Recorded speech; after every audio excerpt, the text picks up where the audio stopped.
Doctors of Reddit. What was your how the f***ck did you survive that moment? Not a doctor, but I'm a firefighter, so I see my fair share of trauma. About a year ago, we responded to a call that went out as an individual who had a car fall on his face. He was hotboxing in his garage while working underneath his car that was supported by scissor jacks. Something to note, the car didn't have any tires on the front end where he was working. One of the scissor jacks had slipped out from underneath the car, and the whole weight of the car landed directly onto the side of his head with no tires to stop the fall. We got our rubber airbags out, lifted the car, pulled him out, and got him onto a stretcher. After taking 2,500 pounds of weight to the head, he somehow got out of it with a fractured orbital and a laceration on his cheek. First year of my core surgical training, I was on call in a very small rural hospital. This hospital only had 2 doctors on at night, me and a medical trainee, and no emergency doctors. It's about 11 p.m. and this guy, 26, comes in after being in a fight. Blood pumping from his nose, which was clearly fractured. I suspected he probably had other facial fractures underneath, but he was awake and talking to me, otherwise seemed fine. I spent about 45 minutes trying to stop the blood, using all sorts of nose packs, pressure, even tried a catheter balloon to try and tamponade it. Nothing was working, and he was starting to go into shock, and I was basically shitting myself at this stage. Based on his vitals, I'd estimated he'd lost almost 1.5 liters of blood so far. Nearest proper surgical hospital was 45 minutes away, and my consultant was at home, 25 minutes from the hospital. Eventually I got 4 bags of oneg from the lab. The lab tech happened to be in, which was very lucky, put this guy in the back of an ambulance, still bleeding, and sent him blue light to the surgical center in the city. Got a phone call about 3 hours later from a surgeon at the other hospital, saying he had brought the patient to theater and been able to control the situation. He was probably 15 minutes from dead. If you come into that kind of small hospital with that much bleeding, all stats say you're in trouble. The guy was very lucky his friends got him in so quickly. I was a surgical resident in a small town hospital. We got paged to see a patient for a speared piece of driftwood through the leg. We were thinking it was a nicked femoral artery and discussing if this poor kid needed amputation. When we saw him, he was standing on the skewered leg taking a piss. Turns out the wood missed every single one of the vital vessels and no fracture, just muscular damage. Did you just come around a corner in the hallway and he was pissing on the wall, or did you chase him into the bathrooms? Farmer was driving a tractor with one of those huge rolls of hay on the back. The hay was not secured correctly, so when he stopped it rolled forward over him and bent him in half. All he had was 2 compression fractures in his lumbar region. I was working in the emergency department when a toddler came in after falling out of a 3-story window completely unharmed. The sad thing was they were from a rough neighborhood and the mum hadn't noticed for about half an hour. Apparently the friendly apartment pot smokers found him, checked him over and sat with him for half an hour, and when mum didn't show up, went to find her. The child was admitted overnight, mostly for social reasons, but it's just amazing how well kids bounce. Junior doc on the trauma team. Doors to resus fly open to reveal a man carrying a second blood-soaked man in his arms. Get him onto a stretcher and it is clear he has gunshot wound to his chest and has gone into cardiac arrest, asystole. Chest compressions start and within minutes the A&E consultant is performing an open thoracotomy in order to start cardiac massage. Cardiothoracics join us quickly and get to work on the heart. A hole in the right ventricle is identified and plugged with a Foley catheter. All the while bag after bag of oneg is being pushed into the patient in an attempt to replace everything that had pumped out of his heart and into his thoracic cavity. 15 to 20 minutes into this, the impossible happens. We get our OSC, the heart starts beating in its own Patient is taken directly to theater where the hole is definitively repaired and bilateral chest drains are inserted to drain the blood filling his lungs, technically the pleural space. Somehow his heart continued beating, and after a couple weeks on ITU, the patient is returned to the trauma ward awake and alert. Several weeks, some mild hypoxic brain injury, and a gnarly chest scar later, and he walks off the ward with his dad, the man who carried him in. ETA definition of ROSC. Every time I think this question, the answer is usually meth. One guy got hit in the face hard enough to let air into his brain cavity and was being an absolute asshole, which seemed to be normal for him, and literally asked, "Got any meth?" When I offered some pain relief. To my understanding, he recovered without any need for surgery. The human body is both scarily resilient and scarily fragile. I had a patient that attempted suicide with an AR-15 under the chin. Put a hole in the soft tissues of the floor of his mouth, in his tongue, in his hard palate, and then split the hemispheres of his brain perfectly, finally popping out the top of his skull. He recovered fully. Emergency nurse. Once had a guy come in who had been cutting a tree with a chainsaw when it hit a knot in the wood and kicked up into his neck. Finished cutting the tree because he knew his wife would make him get rid of the chainsaw. Put a towel on it and drove himself to the hospital. CT showed no vascular damage, simple washout and home the next day. One of the paramedics who saw him said to his patient, "That's a real emergency, why don't we ever get those?"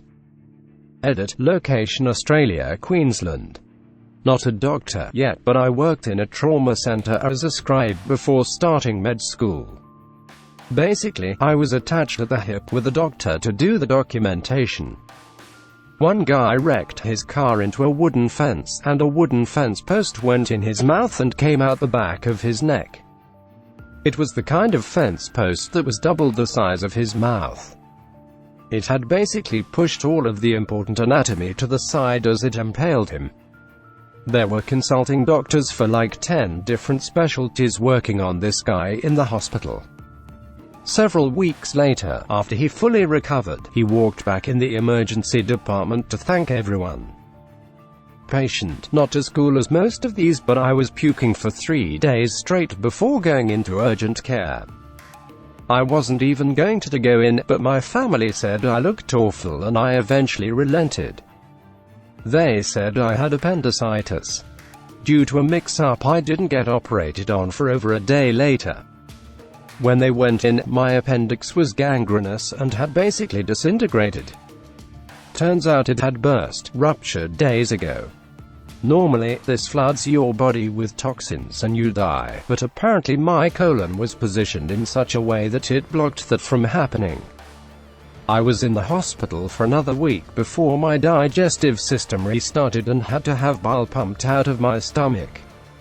All in all, though, not a terrible experience. Not a doctor but paramedic. Once went a car wreck where a drunk drove head first into the corner of a brick bridge at 100 miles per hour.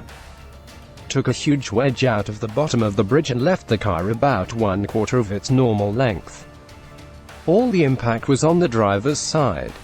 Turned up only 2 minutes after the crash and fully expected it to be a fatality. Walked round to the driver's side and somehow he was fully conscious but squeezed into the only space left in the car. Took almost 3 hours to get him out, and on extracting him out he had absolutely nothing wrong with him other than being a pissed up irashole. Still think, how the fuck did he survive that? Not a doctor yet, but during one of my night shift as a medical student, I had to take in charge a patient who came to the ER for a car accident. Well, that's quite common. What is not is that he came by himself from 40 km by calling a taxi because his car was absolutely wrecked in the accident. Normally, when your car ends up upside down, after 2 or 3 rollovers at 60 km per hour, which the patient did, you are not really fine. However, he was totally okay. No broken bone, no head trauma, no abdominal pain, nothing. He just came to the ER because he had little derm abrasions over his knees and one elbow, and it hurts when it rubs against my clothes. 3 band-aids later, and he was good to go. Not a doctor, but a friend's story. He'd been feeling like shit for a long time, went to the doctor. Doctor ordered a bunch of blood tests, and ordered them on a rush basis. The lab calls the doctor to bitch him out. Why the fuck did you make us rush these tests? Doctor is confused. Lab is like, the guy is clearly dead, so what's the fucking rush? Doctor calls him, tells him to not drive but to get himself to emergency ASAP. Guy was a type 1 diabetic, hadn't realized it until way later in life, and apparently his blood work suggested he was a corpse rather than a living person. He's still doing fine. Not a doctor, but a fellow worker took a 35-pound steel plate being propelled by 3,770 psi equivalent to 188.5 car tires to the face. Sent him 15 feet in the air and 40 feet back. Broke every bone in his face. Lived and back to work 18 months later. Edit, my math with car tires is awful. I'd meant to try and put it in terms I thought Redditors may understand. Also, till car tires optimal psi rating is 30 to 35. It was 26 MPa. 5,500 meters hull with 2 7/8 tubing, on a 6.5 case hull, with roughly 300 to 350 of 3 inches flow line to a 3 inches 10,000 psi rated manifold. It's a lot of pressure. Intern year doing surgery, guy gets brought in for a gunshot wound to the head. He was working at a jeweler that got robbed, his co-worker was black-bagged at the scene. He gets brought into the trauma bay and it's pretty hectic because GSW to the head and well he's alive. Not only is he alive, he's following commands but not speaking, probably from the shock. Cops are giving us reports saying he was likely shot with a .357 snub nose they recovered at the scene. So we do our primary and secondary survey and all this guy has is a single wood wound to his left frontal scalp where the bullet went in. So the team hasn't really seen something like this before. Sure, a GSW to the head wasn't new, but this guy was otherwise completely fine. The decision was made to get a quick frontal and late head X-ray to verify where the bullet was before proceeding to court. Well, we don't see any bullet on the films. There's no bullet on the board or bed or within the patient's clothes. The man was shot in the head and the bullet bounced off his skull. CT showed no fracture even. It was wild, never seen anything like that since. So a common question I'm getting is, how do we know it was a GSW? He had gunpowder burns on his forehead around the wound. I hope I never fucking see this again. Just finished a 24 hours course for paraphrase, I'm an Ogden resident. 300 pounds African American female with IVF twins around 32 weeks gestation, multiple medical problems. Chronic hypertension, being monitored inpatient. AMM rounds, she looks uncomfortable, said she slept in a chair, just looked very anxious for no reason, breathing heavy. Blood pressure is very high, we give meds. We can only get one twin's heart, probably because she's so big. We move her to L&D for closer monitoring, plus ready access to ultrasound. Now she has a lot of abdominal pain, blood pressure still very high, her breathing is getting heavier. Stat chest X-ray shows her lungs are like completely whited out, filling with fluid from flash pulmonary edema. At the same time her abdominal pain is worse and worse, big bright red clot falls out of her vagina. Same time, we get a ultrasound view of both fetuses, twin two's heart is super slow. Patient is now having a panic attack and screaming while also having trouble breathing. This is all within like 10 minutes. Stat emergency, crash C-section. Get her on the table. She starts having an eclamptic seizure. Anesthesia does rapid sequence intubation. Loud, long, steady. Beep. Patient goes into cardiac arrest on the table. Code blue. Labor and delivery goes out overhead throughout the hospital. Phones all over the floor start blowing up. White coats and scrubs sprinting onto the floor. ICU comes running. Rapid response team comes running. General surgery comes running. A double NICU team comes running. There's like 30 people in the OR. ICU is giving chest compressions and running the code. Surgery is putting in a central line. Rapid response is setting up to shock.